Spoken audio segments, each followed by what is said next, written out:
if we don't cater to it now, then we're not going to have adults or professionals that are skilled enough to be able to handle those type of things. So although the creative arts may not seem as important, or the digital arts may not seem as important, with the path that we're headed towards, these are going to be things that are very much important in the careers of the future.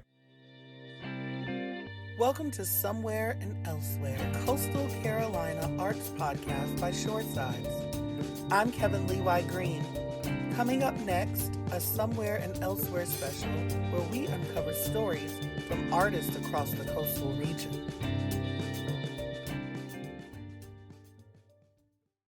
Hi, I'm Dana Rossi, and I'm a reporter for Somewhere and Elsewhere. This past year has been filled with historical and life-changing events. If it has shown us anything, it's that what this world needs, now more than ever, is a creative, compassionate generation with the ability to think critically and change the world around them for the better.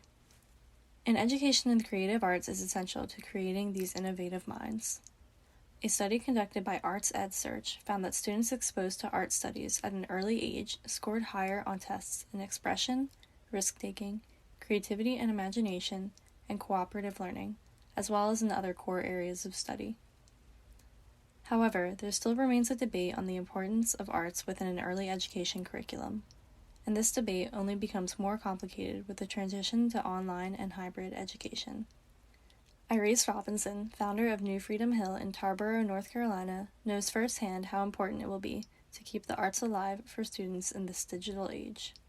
Through her work at New Freedom Hill, teaching students in media production and providing media services to local businesses, she is expanding the opportunities for students interested in the arts and breaking the stigma around arts-driven careers.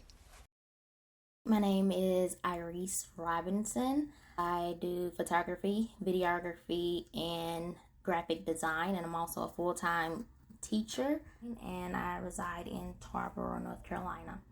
Well, when I first started New Freedom Hill, I had just recently moved back to my hometown, which is Princeville, North Carolina. If you don't know anything about Princeville, Princeville is the oldest town established by free slaves, established by African Americans.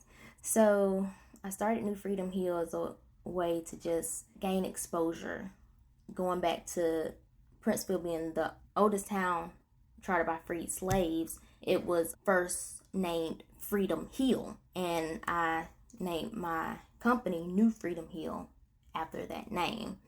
And that is how it started, and from there it's grown to more so be a visual branding company for small businesses and nonprofit organizations.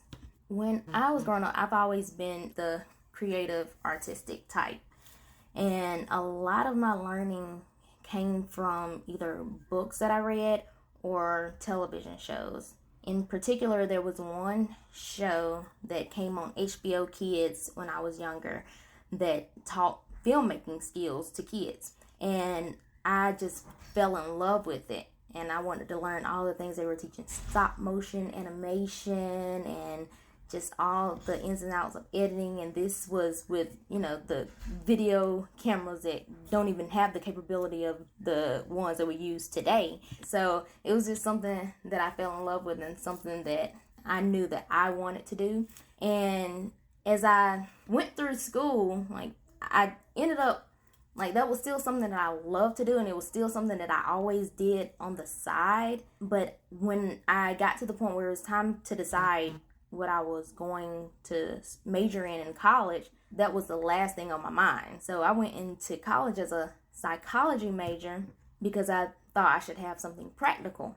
No one told me to follow, this is the thing that I love to do and this is what I do in my spare time, but it never crossed my mind as a career path.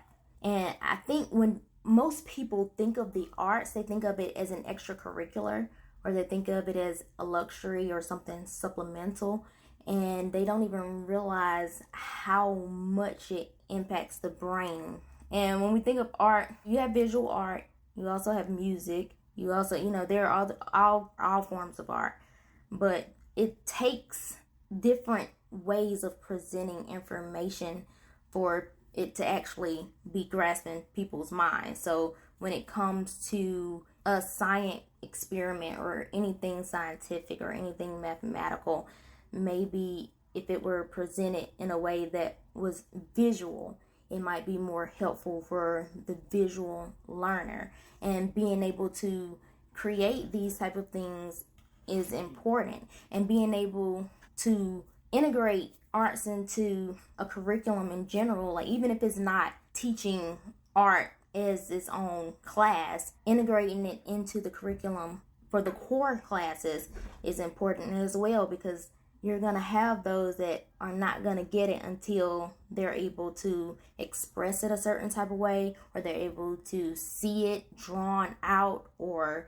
in a video, or you have to have all these things, and that's why they're important. And if we're not teaching these things along with everything else, then we're not going to have youth grow into adults that will be able to present things in that type of way.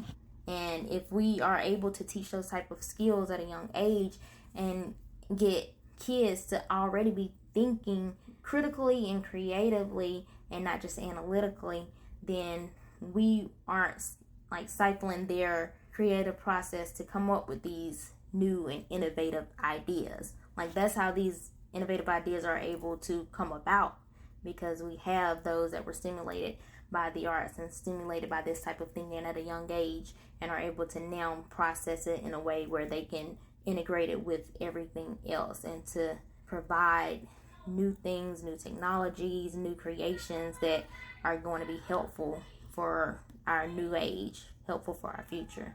Yeah, and I know that there have been a lot of talks and meetings about like cutting out electives because they feel like it'll be too much pressure on the students to have to do their core classes online as well as the electives. But I feel like it's still important for them to have access to the education, even with it being virtually. All of these are professions that are continuing to grow, and their core comes from creativity. Even though coding seems to be very, straightforward and very analytical, it still comes from creativity. You have to have that creative mind to be able to even excel in those type of things.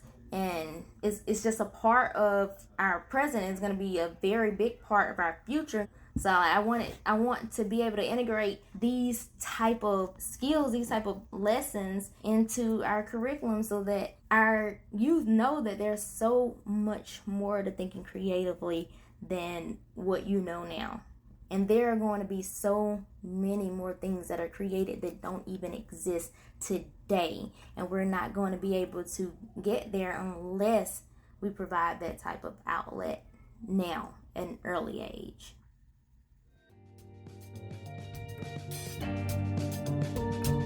You've been listening to Somewhere and Elsewhere, a Coastal Carolina arts podcast on working narratives and Shoresides. Shoresides is a local journalism project serving the Coastal Carolinas and beyond. Know of a Coastal Carolina artist we should be covering? Contact us at info@shoresides.org. I'm Kevin Levi Green. Thank you for listening.